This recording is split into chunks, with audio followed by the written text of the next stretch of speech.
Marxist communist கட்சி, இந்திய communist கட்சியின் சார்பில் மாநில தலைவர்கள் இன்றைய தினம் தமிழ்நாடு முதலமைச்சர் மாண்புமிகு ஜோசப் விஜய் அவர்களை மரியாதை நிமித்தமாக சந்தித்தோம்.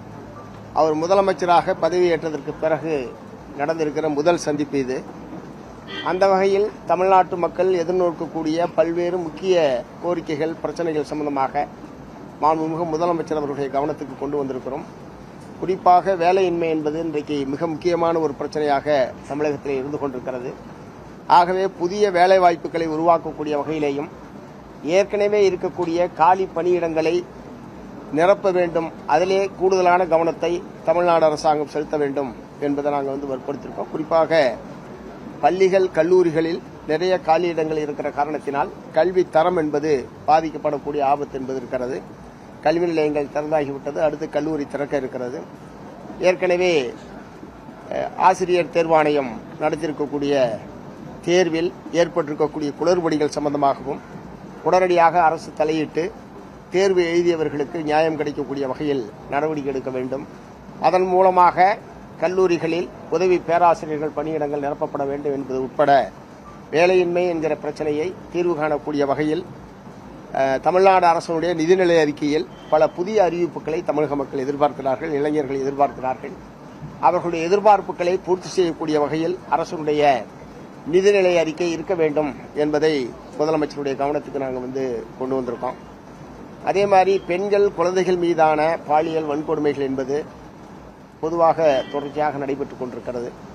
இன்றைக்கு சிங்கப்பெண் படை என்று சொல்லி அந்த பெண்கள் மீது, குழந்தைகள் மீதான குற்றங்களை தடுப்பதற்கென்றே ஒரு சிறப்பு அதிரடிப்படை அமைக்கப்பட்டிருப்பது என்பது வரவேற்கத்தக்கது.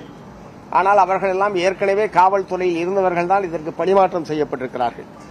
ஆகவே இந்த பெண்கள், குழந்தைகள் மீதான குற்றங்களை புரிந்து கொண்டு பாலின சமத்துவம் போன்ற கருத்துக்களை உள்வாங்கிக் கொண்டு அந்த காவலர்கள் பணியாற்ற வேண்டியிருக்கிறது.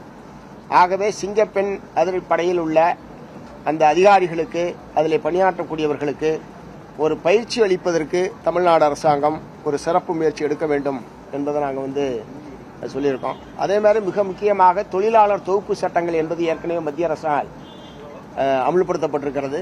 ஆனால் அதற்கான விதிகள் தமிழ்நாடு அரசின் சார்பில் இன்னும் உருவாக்கப்படவில்லை.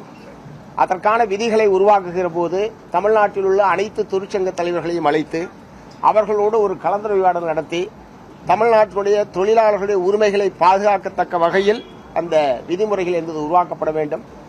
ஏற்கனவே ஒன்றிய பிஜேபி அரசாங்கம் உருவாக்கியிருக்கிற அந்த தொழிலாளர் தொகுப்பு சட்டங்கள் என்பது தொழிலாளர் நலனுக்கு விரோதமானது.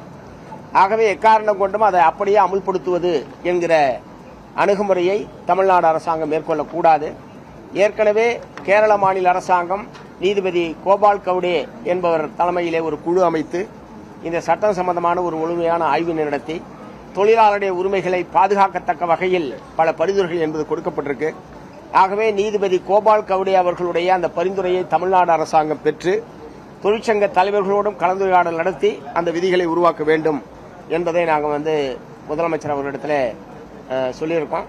இவை அனைத்தையும் மிகவும் நிதானமாகவும் ரொம்ப பொறுப்பாகவும் நாங்கள் சொன்ன அனைத்து கோரிக்கைகளையும் மாண்புமிகு முதலமைச்சர் அவர்கள் கேட்டுக்கொண்டார்கள். நிச்சயமாக உங்களுடைய எப்போது வேண்டுமானாலும் நீங்கள் சந்திக்கலாம், எப்போது வேண்டுமானாலும் கோரிக்கைகளை நீங்கள் சொல்லலாம் என்கிற முறையில் சொல்லியிருக்காரு. அதே மாதிரி காவிரி சம்பந்தமான பிரச்சனையில் முதல் தடவையாக தமிழக வரலாற்றில் ஒரு மாறுபட்ட கருத்துக்கள் பல்வேறு கட்சிகள், விவசாய சங்கங்களுக்கும் அரசுக்குமான ஒரு மாறுபட்ட கருத்து என்கிற ஒரு சூழல் என்பது இப்போதுதான் ஏற்பட்டிருக்கிறது. வேற எத்தனை முரண்பாடுகள், மாறுபட்ட கருத்துக்கள் இருந்தாலும் காவிரி போன்ற பிரச்சனைகளில் ஒத்த கருத்தோடு தான் இதுவரை தமிழகம் இருந்திருக்கிறது. ஆகவே இந்த சூழல் என்பது நல்லதல்ல, தமிழ்நாட்டினுடைய நலனுக்கு நல்லதல்ல. ஆனால் தமிழ்நாடு சட்டமன்றத்தில் திடீரென்று ஒரு சட்டமன்றத்தில் தீர்மானம் கொண்டு வந்ததும் அதிலே மேகதாட்டு அணை சம்பந்தமாக புதிதாக ஒரு நடுவர்மன்றம் அமைக்க வேண்டும் என்று சொன்னதும் தமிழ்நாட்டிலே இருவேறு கருத்துக்கள் உருவாவதற்கான காரணமாக அமைந்துவிட்டது. ஆகவே வழக்கமாக இந்த மாதிரியான தீர்மானங்கள் வருவதற்கு முன்பாக அனைத்து கட்சி கூட்டத்தை நடத்தி ஒரு ஒருமித்த கருத்தை ஏற்படுத்தி அதன் அடிப்படையில் தமிழ்நாடு அரசு தன்னுடைய நிலையை வெளிப்படுத்துவது என்பதுதான் இதுவரைக்கும் வழக்கமாக இருந்திருக்கிறது.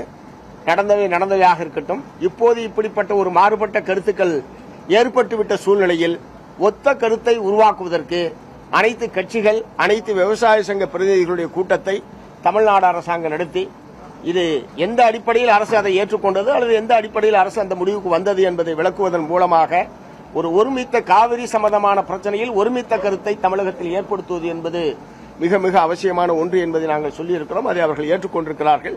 அநேகமாக விரைவில் அனைத்து கட்சி அனைத்து விவசாய சங்க கூட்டத்தை நடத்துவார்கள் என்று நாங்கள் எதிர்பார்க்கிறோம். அடுத்தடுத்து தமிழ்நாட்டு மக்கள் நலன் சார்ந்த பல்வேறு கோரிக்கைகள் சம்பந்தமாகவும் தொடர்ச்சியாக நாங்கள் முதலமைச்சரை சந்தித்து வற்புறுத்தோம். அதே மாதிரி பட்ஜெட் சம்பந்தமாகவும் அநேகமாக இந்த மாத இறுதியில் நிதிநிலை அறிக்கை தாக்கல் செய்யப்படலாம் என்பதை சொல்லியிருக்கிறார்கள். அதற்கு முன்பாகவும் தமிழ்நாட்டுடைய மக்களுடைய முக்கியமான கோரிக்கைகள் சம்பந்தமாக நிச்சயமாக முதலமைச்சரை சந்தித்து நாங்கள் வற்புறுத்துவோம் என்பதை தெரிவித்துக் கொள்கிறோம்.